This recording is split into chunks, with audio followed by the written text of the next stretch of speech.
Okay. Still on section 3.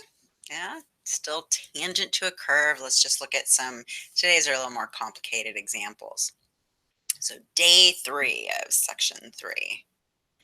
Uh, Often the question we will want to answer instead of a specific one will be a general answer. Like sometimes we just want in general, right? You saw this on on the last day too. Um, this means that we're going to evaluate the formula for the slope of a curve using when x equals c instead of c being an actual number. We'll have it in terms of c. So let's find the slope of a curve at the point where x is c and y is f of c. For if f of x is equal to 2x squared minus x. All right, so we're going to use our formula for the slope of a curve, right? Which is that the slope is equal to the limit as x approaches c of f of x minus f of c all over x minus c. It's the definition of the slope of the tangent line to the curve at that point. All right, so now I'm going to plug stuff in. The only difference here is this x goes to c. That is going to stay a c now, right? F of x, I'll replace it with the 2x squared minus x. So there's f of x. So I still have the limit as x goes to c of here's f of x minus f of c is if I were to plug in a c into each of these x's. So subtracting from it 2c squared minus c. And then I still have all over x minus c. All right, now we got to clean this up, right? Because if I try to go and plug a c into all of my x's now, I'll get a 0 divided by 0. Can't do that, right? But we can manipulate this algebraically. I'm going to do that I'm going to distribute this minus sign into both of these terms on the second parenthesis. So I'll have a 2x squared minus x minus 2c squared, and a minus a negative c is how I got the plus c there. Okay. What I really want to have happen is for this x minus c in the denominator to cancel. And it will. I just have to do some algebraic manipulation up here. What I notice is I've got a 2x squared and a minus 2c squared. I'm going to group them together closer to each other. So I moved them closer. And then I have a minus x and a plus c over here. If I do factor by grouping, right? If I factor out the 2 that's in common to the first two terms, I would be left with x squared minus c squared, which is the difference of two squares, which factors as x minus c times x plus c. I factored out the 2 up front. So this is the factorization of just these two, because it was the difference of two squares.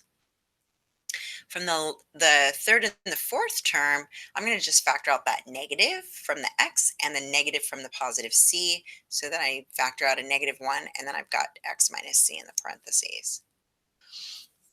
Hopefully at this point you see that there's an x minus c in common to this is the first term, and then this is the second term. So I'm going to factor out that x minus c that's in common to both. So I'm going to factor this x minus c from the 2x minus c times x plus c. And when I factor it out, I'll be left with the 2 times the x plus c. And when I factor out the x minus c from the second term, you're just left with a -1 here. So this helped a lot, right? Because the x minus c up top here is canceling with the x minus c in the bottom. Bye-bye. And so now I'm left with the limit of 2x plus 2c minus 1. Or I guess I just left it like that. Okay. That's better. And I'm taking the limit as x approaches c. So now you can plug it in, because now I've got a polynomial, right? I'm not dividing by 0. So now you can plug that c into x, and you'll have a 2 times c plus c.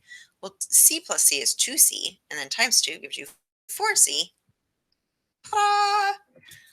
So the slope of the curve of this 2x squared minus x, which is a parabola, so no matter what your x value is, we are able to say what the slope is at any of those x values. We would just plug that into the c. Okay, let's do another one. Yeah, same directions, because it's still example 1. It's just going to be part B, and it'll be a different function. We're going to find the slope of the curve at P of, where the point is C comma f of C, but this time for f of x equals x cubed plus 2x. So let's start with the definition. The slope is the limit as x goes to c of f of x minus f of c all over x minus c. Plug that in, right? Plugging in x cubed plus 2x into f of x, gives you this guy, and then subtract from it, plugging a c into these x's. That's where we get the c cubed plus 2c, and then it's all over x minus c. Same goal, right? If you were to try to plug a c in right now into your x's, you would get a 0 divided by 0. Not okay. I want to cancel that x minus c in the bottom, and you will be able to do it every time. What I notice, I'm gonna group together the x cubed and the minus c cubed. Oh, I guess apparently first I distributed the negative sign. That was probably smarter. Distribute the negative sign so you don't mess it up. Minus c cubed and minus 2c. All right, so I still have the x cubed, the plus 2x, but now I have minus c cubed and minus 2c. Now group x cubed and minus c cubed together, and we're going to group the 2x and the minus 2c together. So I just moved them around. Okay.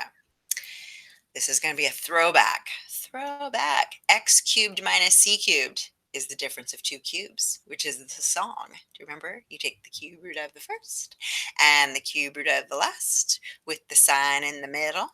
So you'll have x minus c times, because then square the first, x squared, change the sign, make it a positive, multiply together x times c, and then square the last, and the last one's always positive. Yeah, so I factored the x cubed minus c cubed, right, as these two. And then I also noticed that the 2x and the 2c have a 2 in common, so I factored that 2 out. Do you see that the first term has an x minus c in it, and the second term has an x minus c in it? So I'm going to factor that out.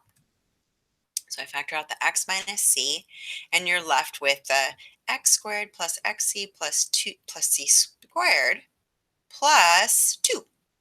I factored this x minus c out over here. And you do that so that it cancels with the x minus c in the bottom, so that now you're left with a polynomial, right? And you can just plug c into all of your x's. Lovely. So when you plug a c into x, you get c squared plus c times c plus c squared plus 2. So you get c squared plus c squared plus c squared plus 2, which is a 3c squared plus 2. And done. Lovely. Beautiful. So you see the point, like every time you need to cancel the x minus c that's in the denominator. You need to cancel that so that then you can plug the c into x. That's your whole point of doing it. All right. Same directions, another function. If f of x equals the square root of x plus 6. Start with the definition that m is equal to the limit as x approaches c of f of x minus f of c all over x minus c. So this is equal to the limit, again, as x goes to c of, I'm replacing f of x with this function, square root of x plus 6, and then subtracting from it, plugging a c into x. And then you look at this and you go, what in the holy heck is that, right? Well, since I've got a rad minus a rad, what I'm going to do is I'm going to multiply by the conjugate of the numerator. Okay, I'm going to multiply by rad x plus 6 and then a plus sign, rad 6 plus 6, top and bottom. And that's a typo. This is a multiplication, so this g right here should be a times. I'm just multiplying top and bottom by the conjugate of the top. The laptop I'm on doesn't have math type on it, so a few of the symbols goes wonky, and this one's wonky. So that's a multiplication symbol right there. Okay, so why do I do that? Well, because on the top it's a minus b times a plus b, which gives you a squared minus b squared. So you got rad x plus 6 squared, so you're left with x plus 6, minus b squared, which is rad c plus 6 squared. So the radicals go away. Left with that. On the bottom, I'm going to leave it because remember, your whole goal is to cancel that x minus c that's in the denominator, and it should be able to happen. So if I simplify the top, oh, look, 6 minus 6. Bye-bye. Yeah, and you're left with x minus c on top. It'll cancel with the x minus c on the bottom. And so you are left with taking the limit as x approaches c of the 1 over rad x plus 6 plus rad c plus 6. Plug a c into your x. And what can you do with that? Not a whole lot, except that it's an apple plus an apple, right? They're the same term. So you can just do that there's two apples. And yes, I know you should probably rationalize. We don't care about rationalizing next year in calculus. You did all this work, this redonkulous work. We're just going to leave it like that. So 1 over 2 rad c plus 6. Nice, huh? Not too bad. I know it's kind of a lot of algebra, a lot of work. That's the hardest part of it, really. All right, there's your homework. What does it say? She's always off on some tangent. I think they're talking about me, huh? It kind of looks like me. Flappy hair, whatever. All right, I hope you all are having a fantabulous day. Maybe, or for sure.